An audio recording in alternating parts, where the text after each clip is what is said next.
Pero para lang alam mo, te, break kami ni Vince ngayon. Wala na, lumabas siya sa...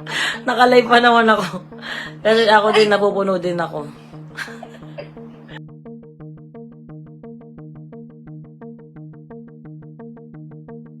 Mainit na pinag-uusapan ngayon ang Facebook Live ng social media personality na si Tony Fowler. Ito nga ay matapos sabihin ni Tony Fowler na break na sila ngayon ng kanyang partner na si Vince Flores. Narito at panoorin natin ang naturang Facebook Live ni Tony Fowler. Naalala ko nga po si Tito Vin sa partner ko kasi sobrang bait. Alam mo yung, di ba may times po kayo na parang bad trip kayo sa kanya. Kung ano na lumalabas sa bibig niyo. Ganon din ako sa kanya. Pero ang patience niya sa akin, grabe yung... Pero para lang alam mo, te, break kami ni Vince ngayon. Wala na, lumabas siya sa... Nakalive pa naman ako. Kasi ako din, napupuno din ako. Kaya mag-isa na lang ako. Ayoko na talaga.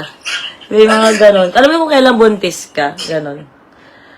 Pero may mga kanya-kanya tayong battle sa buhay, te. Sana makaya mo yung iyong...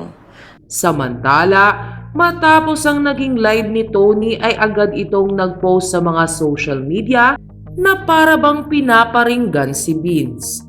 Ayon sa post ni Tony Fowler, "It's easier to fall in love than to stay in love." Blocked. Kasunod pa nito ang isa pang post ni Tony Fowler sa Instagram. "Kinaya ko nung una, na-practice ko na, so kayang-kaya ko sa pangalawa, back to single mom." Dahil naman sa mga post na ito ni Tony Fowler ay nalungkot ang kanilang mga taga-subaybay. Anila na sana ay isa lamang prank ang mga ipinapahiwatig ni Tony Fowler sa social media. Dahil sayang naman umano kung mabubuwag ang Toro family na kanilang minahal at sinubaybayan. Sa kabilang banda, wala pang tugon si Tito Vin sa mga post at sinabi ni Tony Fowler ngayon sa social media.